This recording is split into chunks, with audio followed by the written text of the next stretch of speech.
Hey folks, how y'all doing? Welcome back, an old man in the land of grills. Oh, what do you got there, Tom? So a while ago, if you follow my channel, you know that I bought this old Weber kettle. This is a code EZ, which means it's from 1998, I believe. So it's over 20 years old, 22 years old. So we want to do a restoration now. I paid 50 bucks for this, and people are saying, "Are you nuts for paying 50 bucks for an old Weber kettle?" But I wasn't really that much after the kettle as I was after what was inside the kettle, and that was this table that I restored, and this piece which they don't make anymore, and there was one other piece. I don't know what the heck I did with it.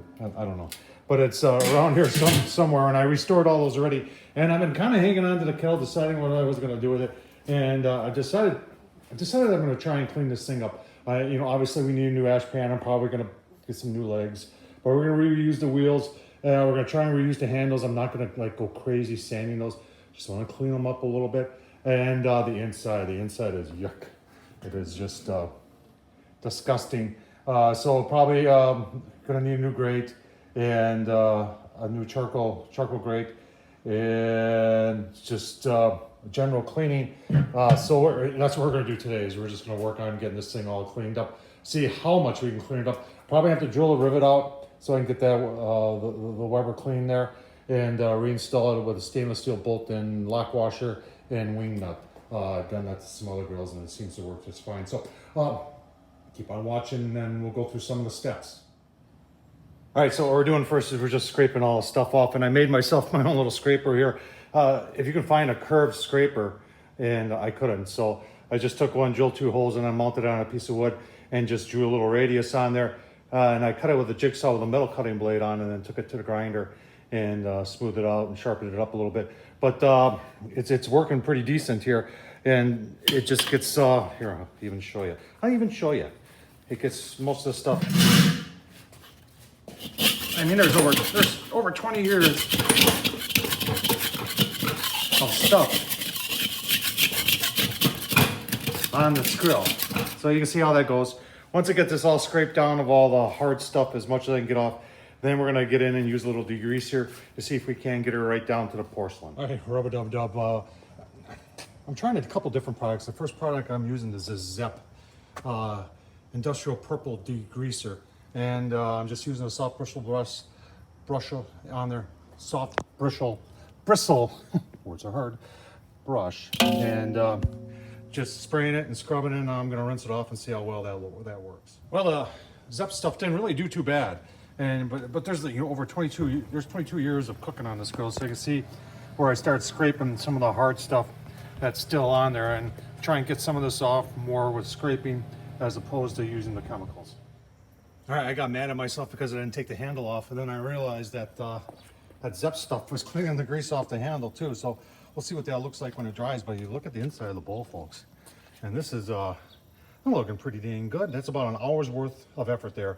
And the key tools, taking that putty knife there and the scraper and making that curve on it so we can get in there. And then the Zepp heavy duty purple cleaner, degreaser. And then like a Brillo pad, that's a stainless steel one. And a lot of elbow grease. I tried wire brush, brass, and then that was just too soft. That didn't really, it would have been out here forever, but it ain't perfect. You can say, oh, hey, I see a little bit right here and there, but this is going to be put back into the cooking fleet. So it was just a matter of getting it, wanting to get the majority of the crap out of there. Now I got to pull those bottom daisy wheels and do a lot of cleaning there. I've got the outside of the grill to do. I got the lid to do. I got a lot to do yet. So I'll give you some look-sees as I proceed. All right, folks, got some of the stuff off. I'm doing some refinishing here. I cleaned up these daisy wheels as best as I can.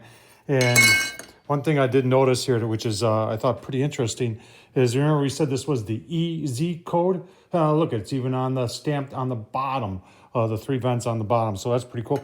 We've got our Weber wooden handle cleaned up pretty good, slightly sanded. And then I'm just going to put a little Watco Danish oil on there. That'll do just fine. The bottom triangle is pretty pitted, and I'm going to do my best to clean it up. And then I'm going to use some of this Mother's aluminum polish on there to help clean it up. So I'll give you a look-see when we're putting the whole thing, the bottom at least, the bottom back together. So stay tuned for that. All right, there they are all cleaned up Turned out pretty nice. The handle, a couple of coats of Danish oil on there, looking good. That's maple, by the way, if you're asking. And then the bottom vents, oh yeah, looking nice. And even that triangle, you know, you don't make them like that no more. The thing is actually pretty nice. It's pretty heavy duty too. So let's start getting things put back together and give you a look-see. All right, putting the legs on. Obviously, I bought new legs. It just wasn't worth refinishing those other ones. They were really pitted. So these are the new type of legs that have that little spring thing in them. So this grill back then did not have that little spring thing, and there's a little indent in there that you gotta really press it in, and then when you see that your leg hits the bottom of the grill, then you know you're in all the way. And like I said, in the vents, got the vents on there. I did salvage the old screws. My wife said, you know, why'd you do that? And I said, I don't know, but I did. So, and I did put new washers on the inside. So let's, when you buy the leg kit, it gives you new caps for the wheels. So that's what I'll put on next. All right, the bottom half complete. Man, look at that. That is turning out a lot better than I ever expected. That this 22-year-old kettle that had just been used and never cleaned would ever clean up like this. So so far so good. We got to do the lid yet. That'll be trying too. And then we'll give you a look-see. Well, we'll give you a look-see along doing the lid, and then we'll obviously give you a look-see when it's done. So keep on watching, folks. All right, continuing on with the lid. This lid is in worse condition than I thought it was.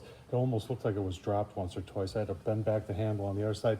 And this is about as good as I can get it. A lot of this stuff is just so, it's actually smooth, you know, and I can't get it off. So like I said, this is gonna be, you know, turn into a regular cooker. I'm not gonna restore it just to restore it. It's gonna be restored to cook on. So I'm gonna call that good for on the inside.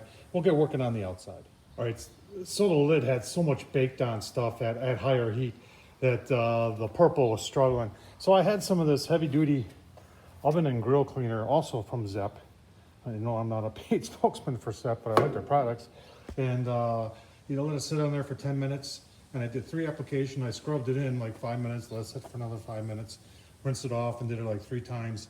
And we're getting down to something looking pretty decent. Even got, remember how I was gonna remove that? I don't think I'm gonna remove the daisy wheel anymore. I got that looking pretty good. So I've got one more coat on here of the Zep Industrial Purple. Give it a rinse, and I'll give you a look-see. All right, it looks a heck of a lot better than what it used to. You can see we've got a ding in the lid right there, and that handle was bent. I had to bend that back. Like I said, I think this whole thing was dropped at one point, but it still fits nice on the other on the bottom half. I'm gonna give this a polish real quick. You know what I like to use, folks? Everybody always asks, how do I keep my grill so clean? I use that product right there on the outside, and it does a great job. All right, well, there's the finished product. That's what I paid $50 for right there. Obviously, I added some new parts. The ashtray, the legs are really the only new thing. Oh, you know, on a charcoal grate, and then I had a Weber 22-inch grate for the inside. So that I already had, but wow, look at that. It's if you remember what it looked like in the beginning, folks, it turned out pretty awesome. 1998 easy code from Weber, restored to the best of its ability, to the best I could do. Even though there's some dinks and dents in it, it still is a beautiful grill, and it's got a lot of years left in it. I'll tell you what, just take a look, and I'm going to show you what I'm going to do to this. So just stay tuned, I'll show you that. All right, and there's a surprise. Remember I was talking how I want to take this and turn it into my devoted rotisserie grill? Well, I've been stalking a Weber rotisserie for a while now at one of my local Ace Hardwares, and they want like $2.25 for it. It's just ridiculous. They've had it for years. It's just been sitting there. They don't even have the book with it anymore, the box or anything. And I finally talked to the right person last night, and more or less said, $150, it's yours. So I've got my Weber rotisserie now, $150. That's the way it's gonna sit right there, folks.